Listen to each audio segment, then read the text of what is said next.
जो हमारे पास first atom के ऊपर स्टडी करी थी वो करी थी जॉन डेल्टन ने, जो हमारे पास एक ब्रिटिश स्कूल टीचर था। 1808 में इसने क्या किया था, स्ट्रक्चर ऑफ मैटर स्टडी करना स्टार्ट करा था और मैटर में जो देखा था वो एटम ही आएगा। तो फर्स्ट जो स्टडी थी एटम के बारे में वो किसने करना स्टार्ट करी थी, जॉन डेल्टन ने।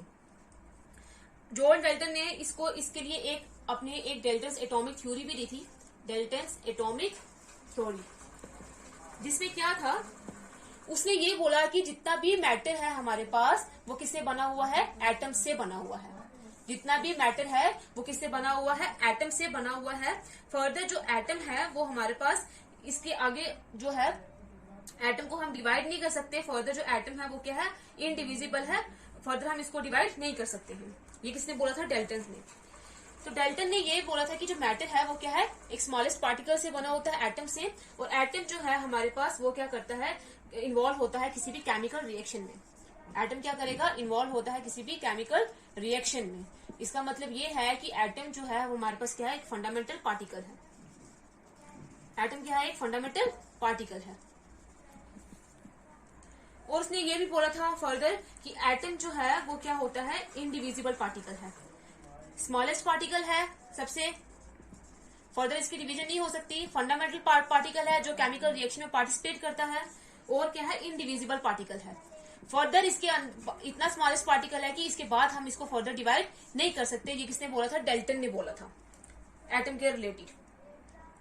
19th सेंचुरी तक हमारे पास 19th सेंचुरी तक हमने डेल्टन की बात ही मानी, डेल्टन की एटॉमिक थ्योरी फॉलो करी कि एटम जो है वो स्मॉलेस्ट पार्टिकल है। इसके बाद फर्दर इसकी जो आगे डिवीजन है वो नहीं हो पाएगी, वो एक इनडिविजिबल पार्टिकल है। लेकिन उसके बाद क्या हुआ कि जब हमने ये जो एटम है, जैसे हम सपोज करते हैं एटम है, जब हमने इसकी न्यूक्लियर फ्यूजन करवाई इसमें, तो क्या होगा, इसमें देखा कि हमारे पास ये जो एटम है वो टूट कर, डिवाइड होकर, ब्रस्ट होकर उसने क्या किया है, स्मॉलेस्ट पार्टिकल्स में वो चेंज हो गया है ये। और ये जितने भी स्मॉलेस्ट पार्टिकल्स है ये चार्ज पार्टिकल्स होंगे। चार्ज पार्टिकल्स का मतलब किसी के ऊपर पॉजिटिव चार्ज आएगा, किसी के ऊपर नेगेटिव चार्ज आएगा। तो हमारे पास क्या आएगा, जब हमने एटम की न्यूक्लियर फ्यूजन करवाई तो हमारे पास क्या हुआ, वो कन्वर्ट हो गया चार्ज पार्टिकल्स में। अब ये चार्ज पार्टिकल्स जो है वो नेगेटिव वाले चार्ज पार्टिकल्स भी हो सकते हैं, पॉजिटिव वाले चार्ज पार्टिकल्स भी थे, जिनका नाम उन्होंने बाद में दिया लेकिन हम लिख लेते हैं। नेगेटिव वाले चार्ज पार्टिकल्स को बोलते हैं इलेक्ट्रॉन, पॉजिटिव वाले चार्ज पार्टिकल्स को बोलते हैं प्रोटॉन, और इसमें जैसे न्यूट्रॉन्स भी थे, मिजॉन्स भी थे, अल्फा पार्टिकल्स भी थे, बीटा पार्टिकल्स भी थे, और गामा पार्टिकल्स भी थे। टोटल मिला के इसमें जो है, जब उसने देखा 34 मैक्सिमम जो थे वो 34 पार्टिकल्स थे, चार्ज पार्टिकल्स। जरूरी नहीं है हर किसी एटम में 34 ही हो। उसने बोला था कि मैक्सिमम जब न्यूक्लियर फ्यूजन करवाएगी तो तब देखा गया कि मैक्सिमम किसी एटम में कितने चार्ज पार्टिकल्स हो सकते हैं, 34। तो ये 34 चार्ज पार्टिकल्स देखे। तो उसने क्या किया, इन सभी जो पार्टिकल्स जो थे, चार्ज पार्टिकल्स, उन्होंने उनको नाम दे दिया सब एटॉमिक पार्टिकल्स। नाम क्या दे दिया, सब एटॉमिक पार्टिकल्स। इन सभी चार्ज पार्टिकल्स को इन्होंने क्या नाम दिया, सब एटॉमिक पार्टिकल्स, क्योंकि जो एटम के अंदर प्रेजेंट थे, ये एटम जो है वो इन पार्टिकल्स से बना हुआ था, इसलिए इन्होंने नाम दे दिया इनको सब एटॉमिक पार्टिकल्स। इसलिए हम बोलते हैं कि जो हमारे पास एलिमेंट होता है उसके जो एटम होते हैं और जो पार्टिकल्स इस एटम के अंदर एग्जिस्ट करते हैं उन्हीं को हम क्या बोलते हैं, सब एटॉमिक पार्टिकल्स।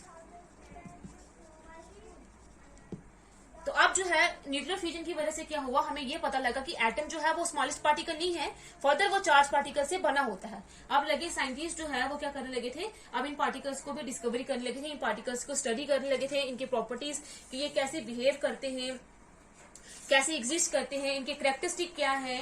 तो अब जो है, अब डेल्टन की एटॉमिक थ्योरी क्या थी, वो फेल होगी। एटम जो है एक फंडामेंटल पार्टिकल है, वो हम मानते हैं कि एटम जो है वही केमिकल रिएक्शन में पार्टिसिपेट करता है। वैसे तो इलेक्ट्रॉन करता है, लेकिन इलेक्ट्रॉन जो है वो इंडिपेंडेंटली वो एग्जिस्ट ही नहीं करता।